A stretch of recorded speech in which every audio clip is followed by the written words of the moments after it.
জনগণকে সুযোগ দিয়ে যে তারা যাকে চায় স্বাধীনভাবে ভোট দিয়ে তাদের প্রতিনিধি দিয়ে সংসদ চলবে, তাদের প্রতিনিধিদের দিয়ে লোকাল গভর্নমেন্ট চলবে। এটা যখন জনগণ পারবে এবং তাদের হাতে যখন এই সরকার ক্ষমতা নিয়ে যাবে, তখনই এই সরকারের সফলতা। আমরা এই সরকারের সফলতা কামনা করি। কেননা যদি তারা ব্যর্থ হয় এবং যদি নির্বাচন সঠিকভাবে না হয়, তাহলে কিন্তু বাংলাদেশের আরো অনেক দুর্দশা অপেক্ষা করছে। সেই জন্য আমরা চাই যে এই সরকার সফল হোক, প্রথম নির্বাচন দিয়ে জনগণের তাদের নির্বাচিত প্রতিনিধির কাছে ক্ষমতা দিয়ে তারা বিদায় দেবে, এটাই আমাদের প্রত্যাশা।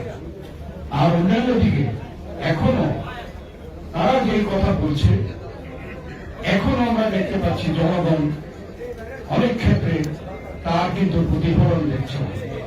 দুর্নীতির বিরুদ্ধে বাস্তব পদক্ষেপ, আইন শৃঙ্খলা পরিস্থিতি মোকাবেলায় বাস্তব পদক্ষেপ, এগুলোর ব্যাপারে অনেক ব্যাপারে এই সরকার এখনো কিন্তু সফল হতে পারেনি।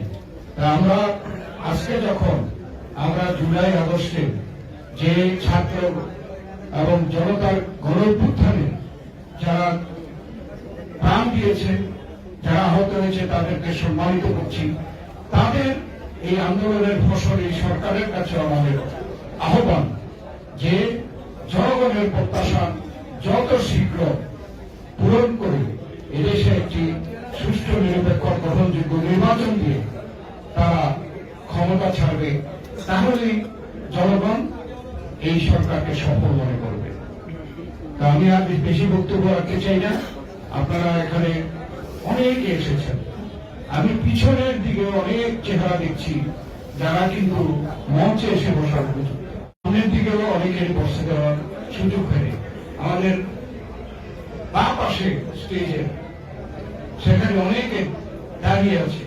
তো আপনারা কষ্ট করে, আমি মনে করি যে আমরা যা এখান থেকে এই ফাউন্ডেশন থেকে যা করা হচ্ছে, এটা একটা উদাহরণস্বরূপ।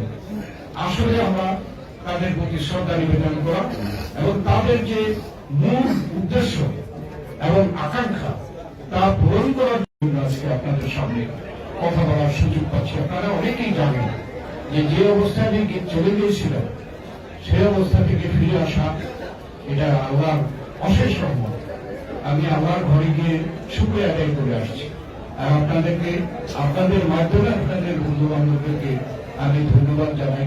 সকলে দোয়া করেছেন, কেউ মাহফিলে গিয়ে দোয়া করেছেন, কেউ ঘরে দোয়া করেছেন, আন্তরিকভাবে দোয়া করেছেন।